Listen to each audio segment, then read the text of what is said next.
어두운 내 눈 밝히사 진리를 보게 하소서. 진리의 열쇠 내게 주사 참빛을 찾게 하소서. 깊으신 뜻을 알고자 엎드려 기다리오니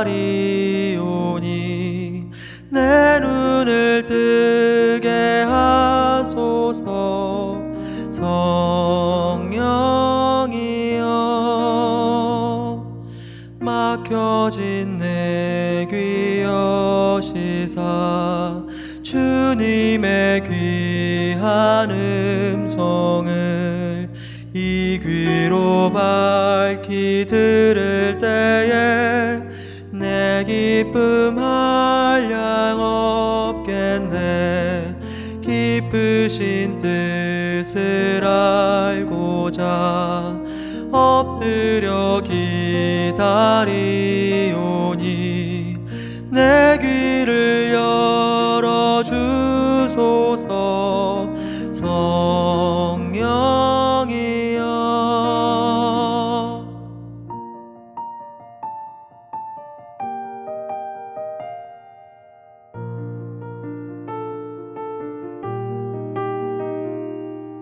봉해진 내 입여시사 복음을 널리 전하고 차가운 내 맘 녹여주사 사랑을 하게 하소서. 깊으신 뜻을 알고자 엎드려 기다리오니 내 입을 열어주소서. 성령이여 깊으신 뜻을 알고자 엎드려 기다리오니 내 눈을 뜨게 하소서. 성령이여 내 눈을 뜨게 하소서. 성령이여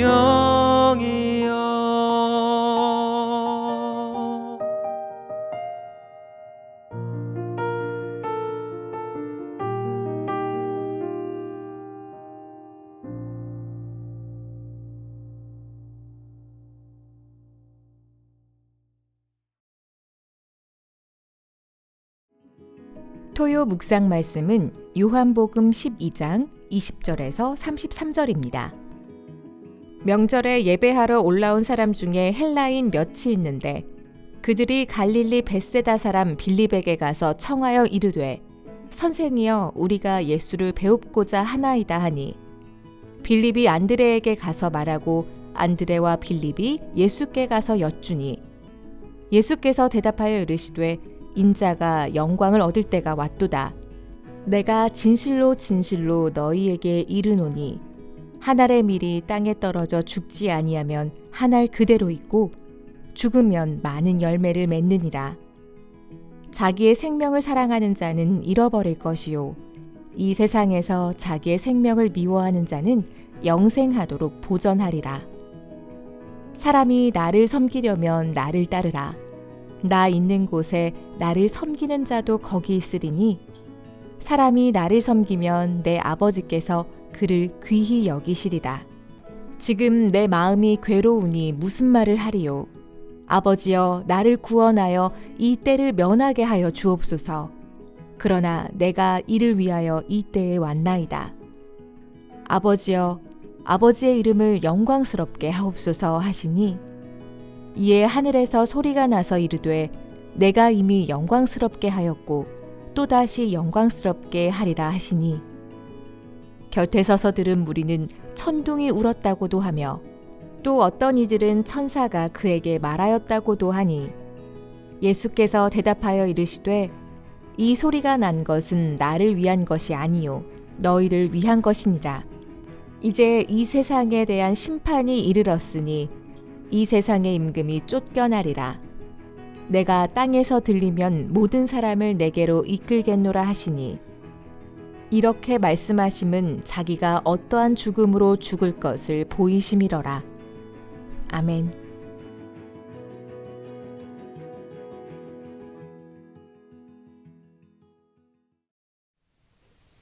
안녕하세요. 한결같이 자리를 지키시며 경건 생활에 힘쓰시는 우리 토요 성도님들을 다시 한번 축복드립니다.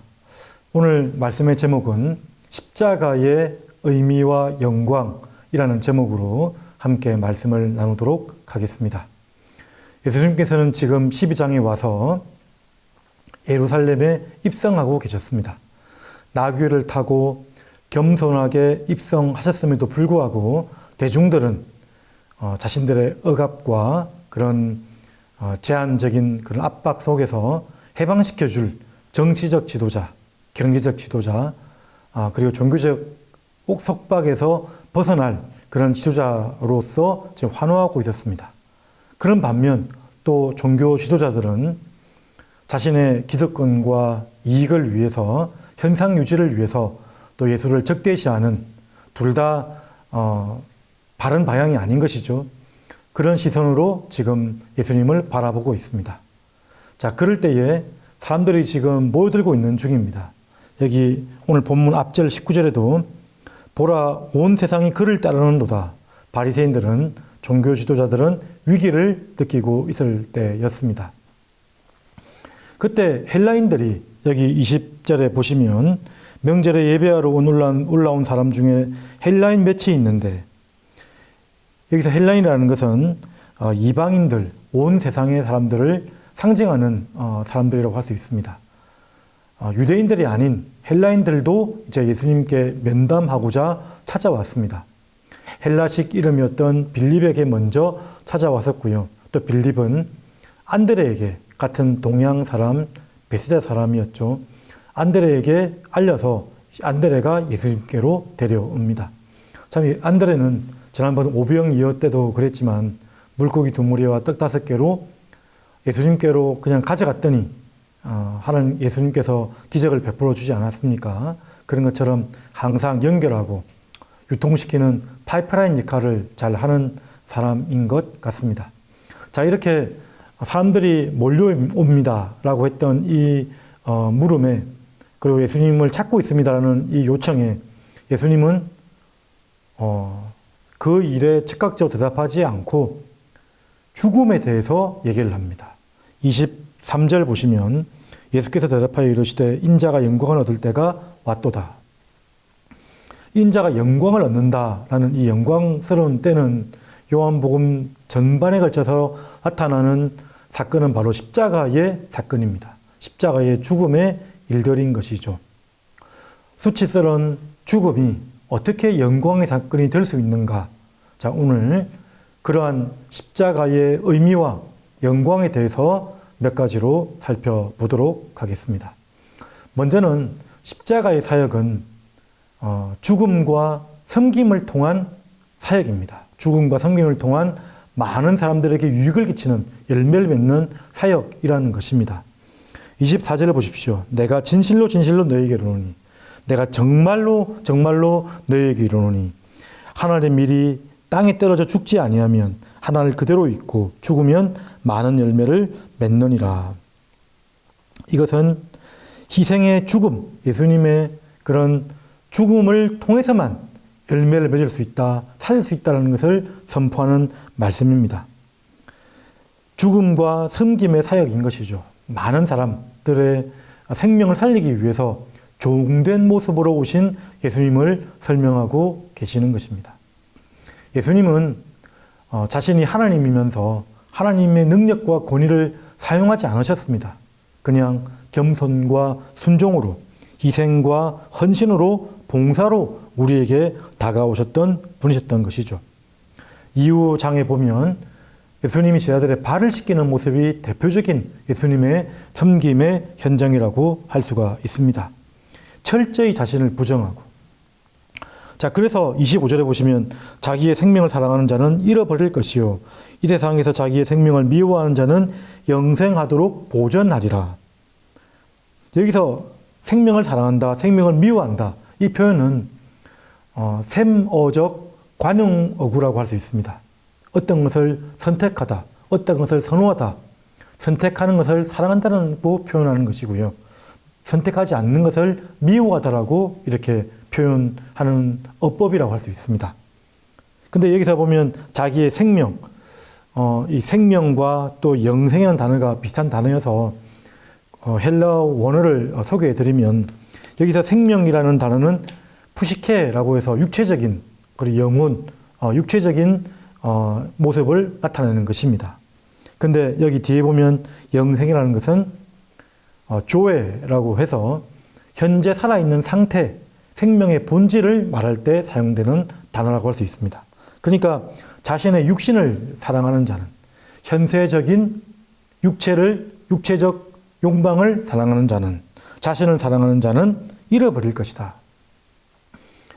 어떤 선택할 일이 있을 때 자신을 버리고 많은 사람들을 위해서, 대의를 위해서 살아가는 자는 도리어 생명을 보존하게 되고 얻을 것이다 라고 이렇게 설명을 하는 것입니다.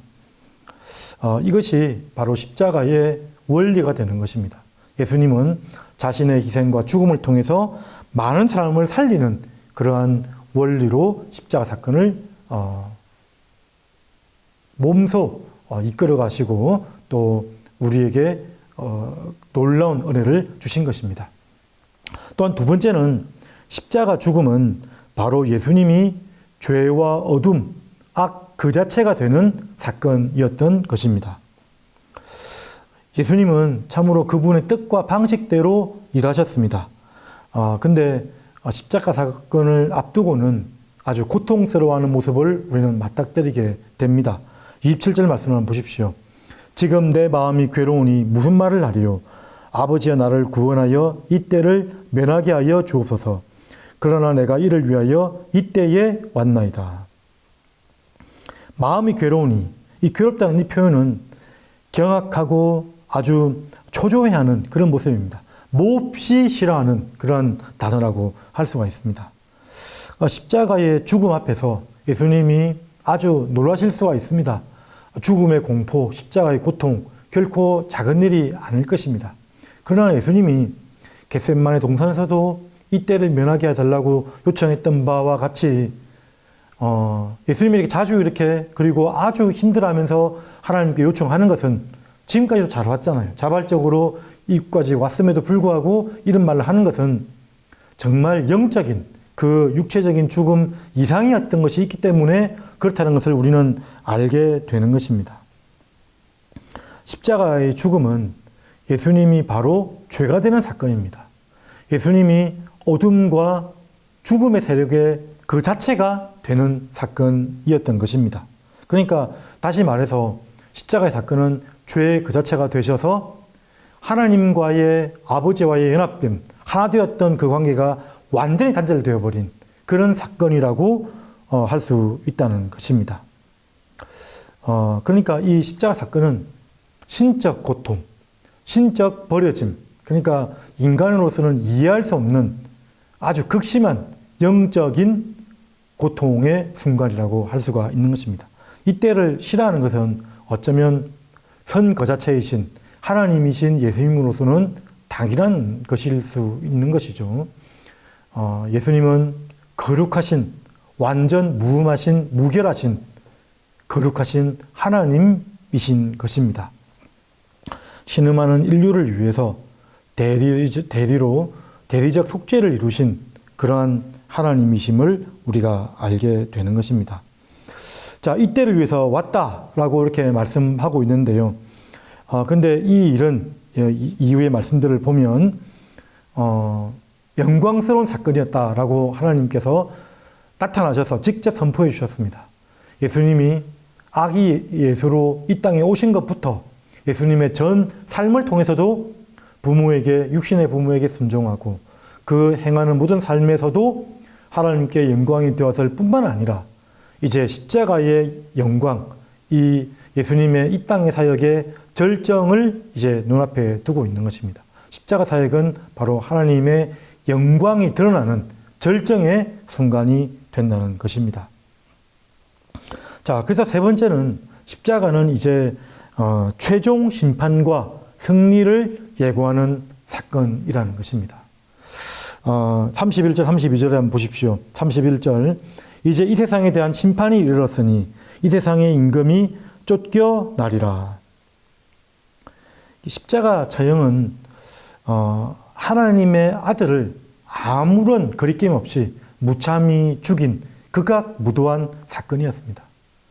신명기 21장 23절에 보면 나무에 달린 자마다 저주를 받은 자리라 했던 말씀과 같이 그 당시 십자가에 못 박히게 한 사람들은 예수님이 바로 저주받은 자라고 말하고 싶었습니다. 그리고 그는 심판을 받고 있다라고 생각을 했었습니다. 하지만 사실은 어떤 것이죠? 예수님이 그들의 죄와 어둠의 세력을 심판하고 있다는 것을 말해주는 것입니다.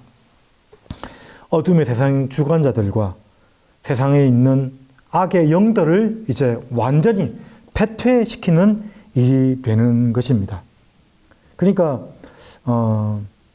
모든 인생의 고통, 또 불행, 슬픔, 이것의 궁극적 원인이 되었던 사탄의 권세를 완전히 파괴해버린 사건이 바로 십자가 사건이라고 할 수 있는 것이죠. 사탄의 영역, 어둠의 세력들, 그 모든 것들을 다 완전히 멸하셨던 사건이고요. 그래서 바로 하나님의 아들의 나라, 사랑의 나라로 흑암의 권세에서 아들의 사랑의 나라로 이렇게 옮겨가게 하신 사건이 바로 십자가 사건이라고 할 수가 있습니다. 그 십자가는 바로 우리의 생명의 관문이 되는 것이죠. 관문. 자, 그래서 여기 보시면 32절에 내가 땅에서 들리면 모든 사람을 내게로 이끌겠노라 하시니, 땅에서 들린다는 이 표현, 바로 앞에 이제 십자가 사건을 나타내는 것입니다. 땅에서 들리는 것이죠. 십자가에 달려서 땅으로부터 떨어져서 올려지는 사건입니다. 그런데 이 들린다는 이 표현은 십자가로 들려질 뿐만 아니라 장차 하늘 보좌 우편에 승천하시는 예수님, 영광을 받으시는 예수님을 궁극적으로 표현하는 그런 단어라고 할 수가 있는 것입니다. 땅에서 들리면 모든 사람을 내게로 이끌겠노라. 창조주에게 반기를 든 인간들을 완전히 심판하시는 사건이 되는 것이고요. 그리고 최종적으로 주실 승리를 보여주는 사건이라고 할 수 있습니다. 은혜의 보좌 앞으로 은혜의 통로되는 사건이 바로 십자가 사건이라는 것입니다. 그래서 이 십자가는 정말 하나님의 영광의 절정이 되는 사건이었습니다. 완전한 승리로 가는 그런 사건이 되었던 것이죠. 축복의 통로. 이후 예수님은 우리에게 생명을 주실 뿐만 아니라 이제는 우리 속에 계시는 성령님을 주도적으로 우리 가운데 역사하게 하셔서 우리가 생명을 품고 항상 영적으로 하나님과 동행하는 삶을 살게 되는 또 특별한 시간이 되었던 것입니다.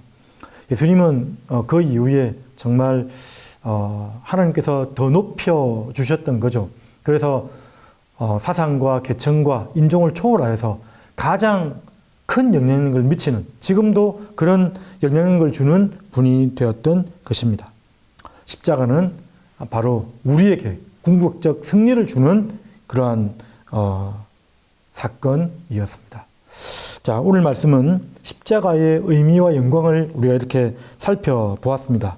예수님은 십자가에 못 박혀 죽으심으로 그 모든 삶으로 우리의 모범과 사표가 되셨습니다. 우리는 이 예수님의 이 걸음과 행함을 우리가 주시하면서 예수님이 하셨던 모든 일들을 우리의 철학과 방향으로 삼아야 될 것입니다. 그리고 삶의 많은 결정과 판단을 해야 될 때가 있잖아요. 그때에 근거가 되고 뿌리가 되고 동기가 되는 것이 바로 예수님을 우리의 삶의 양식으로 품고 살아가는 자의 삶이라고 할 수가 있는 것입니다. 26절 보십시오.